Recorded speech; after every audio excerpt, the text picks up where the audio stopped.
Good morning, everybody, and welcome to Cooking with Chef Ron. Today we're making buttermilk waffles. Before I get started, I want to give a shout out to my beagle today. Today is his 9th birthday.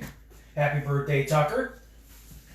Alright, so we're going to make buttermilk waffles today, and one of the things that makes buttermilk waffles so great is this buttermilk This buttermilk waffle recipe is going to annihilate any box mix that you may buy at the store.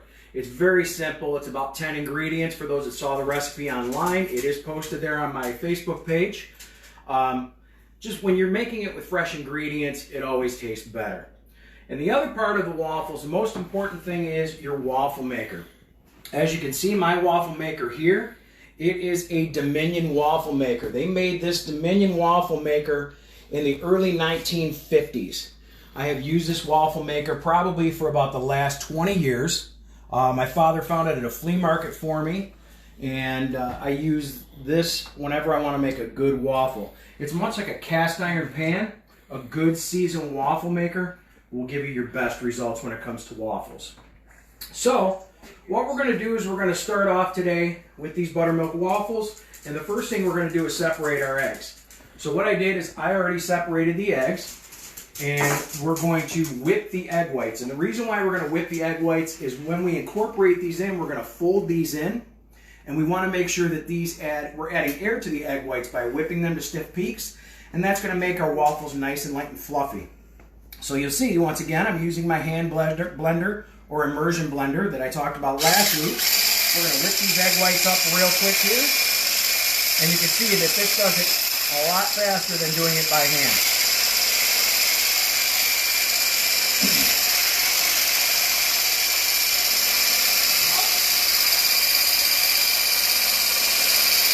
It's Tucker's birthday and he's kind of hungry for waffles. You can probably hear him. He barks again for me. As you can see, these come together real quick when you use the hand blender. Saves your wrist, saves your forearm.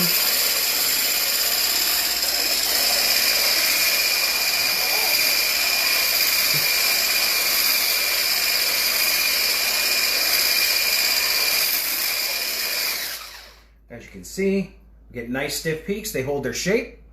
So we're going to use those for our waffles today. And that hand blender that I have does come with a whisk attachment as well, so it's great. Okay, so now that we have our egg whites whipped, we have our egg yolk ready to go, we're going to start incorporating first our dry ingredients. So we'll take our flour, and as you'll see, I'm sifting my ingredients here, and what that does, add the sugar, what that does is that eliminates any big lumps in there. We don't really want anything really big in there. And if there's any, sometimes you get little foreign materials in there, it happens. Whisk your ingredients, or not whisk your ingredients, sift your ingredients like this, pardon me. So we have our flour and sugar in here. We're going to add our, hey Sally, how you doing? Thanks for checking in today. Miss you guys too. We have our cornstarch, our baking powder, baking soda. Those are going to be our leavening agents, and a little bit of salt. And whenever you're cooking anything sweet, you want to add a little bit of salt so you get a little bit of balance in it. So we'll sift this as well.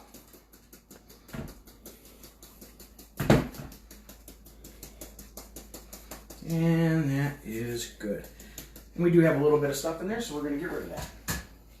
Okay, so now that we have our dry ingredients, our sifted flour, and sugars, we're going to just kind of mix them up a little bit, just to combine them a little bit. And just like we did the first day, we're going to make a little well in the middle, just like we did with our previous recipe, almost like we're making pasta. So now we're going to incorporate our wet ingredients. So we're going to add our egg yolk.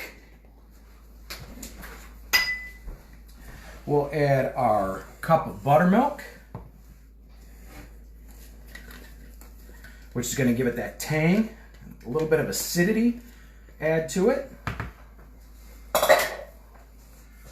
Our vanilla, and our 1/2 cup of melted butter. Hey, Wanda, good morning.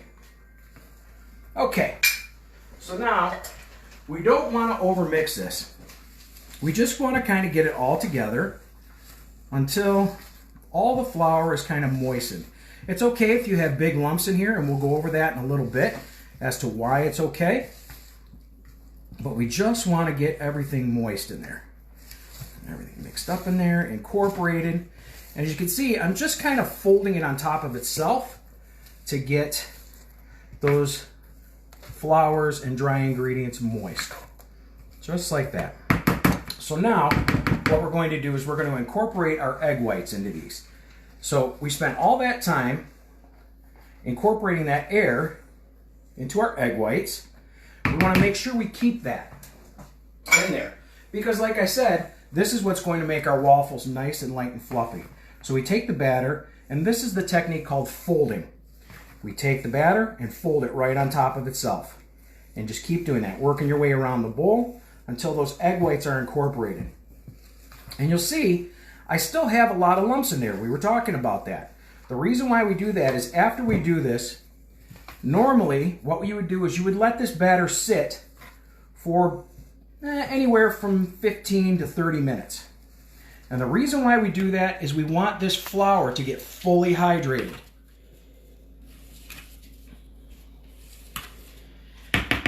And that's about it. That's as far as you want to go. You still have the volume from the egg whites. It'll make it nice and fluffy, and it'll be ready to go.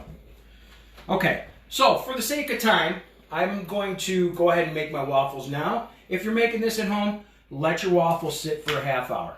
Okay, in this time, you would let your waffle maker warm up, and as soon as it's ready, we can start making your waffles. So we're going to open up our waffle maker, hit it with a little spray, just so our waffle doesn't stick, hopefully. That's what we're shooting for. And what we're going to want is about, my waffle maker takes about 1/3 of a cup of batter, maybe a little less, maybe a 1/4 cup. Okay, get that ready. The waffle maker's nice and warm. We're going to take 1/3 cup of batter, and that's going to go right in the waffle maker.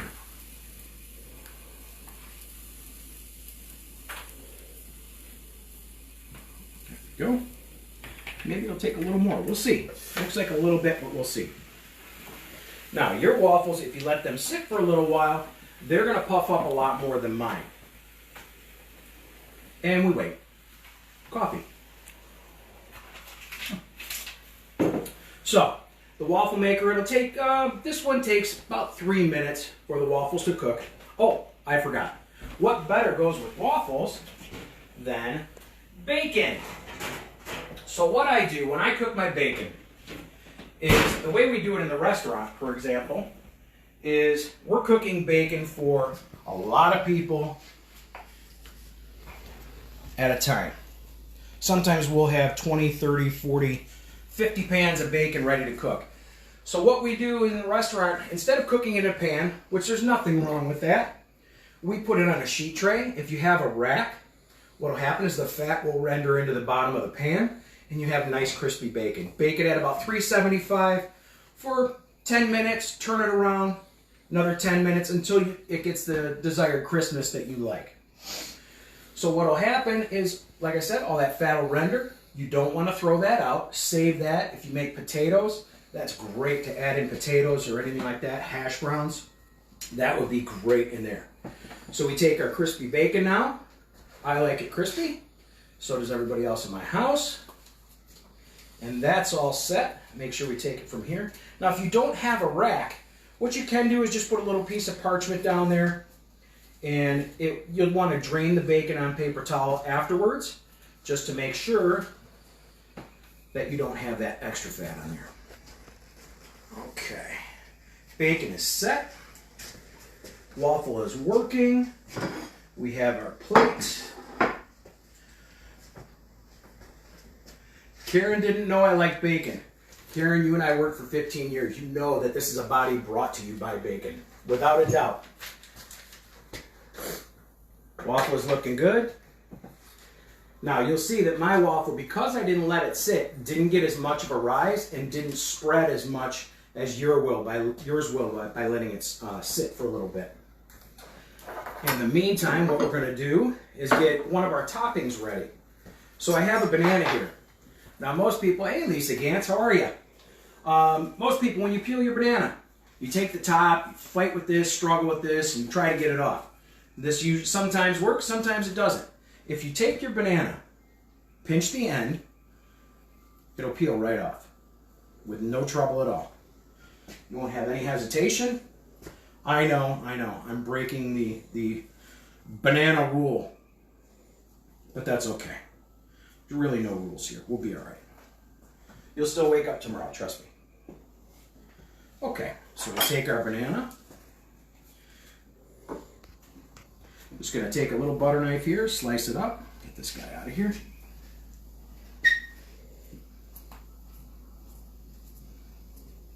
There we go.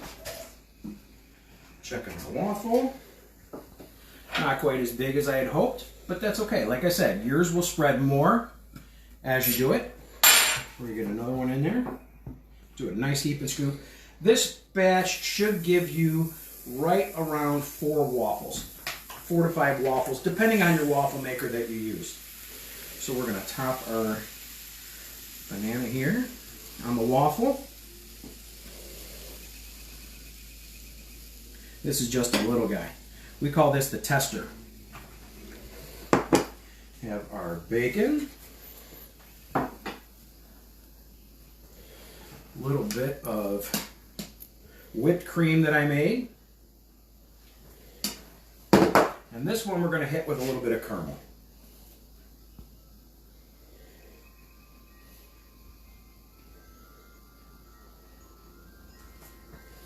Now, another topping that you can do, we're going to bring that over here. Chase, you can take a look at that.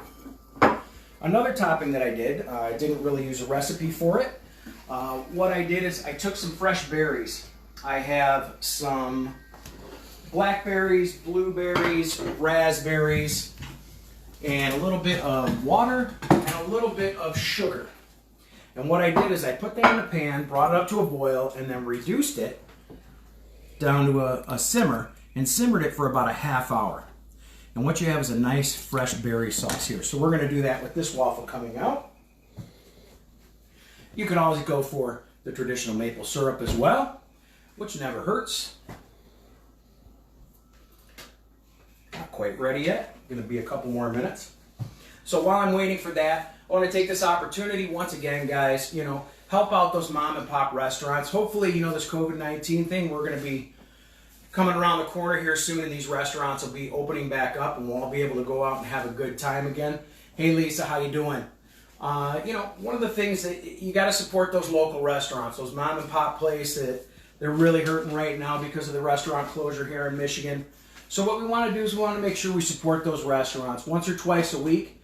Maybe go out, order a carry-out, order a gift card from them, whatever you have to do to help support them and keep them around. They always take care of us, and it's time, that we take care of them. Also, speaking of taking care of people, one of my good friends, Amy, just checked in. She's a nurse. Thanks, Amy, for everything you do. We really appreciate it. Okay, so enough for the public service announcements. We're going to get our waffle out here. Use your fork, pull it out. Beautiful. This one, we're going to take our berry compote that we made. A little bit on there. Right on top. A little bit of whipped cream, or a lot of bit of whipped cream.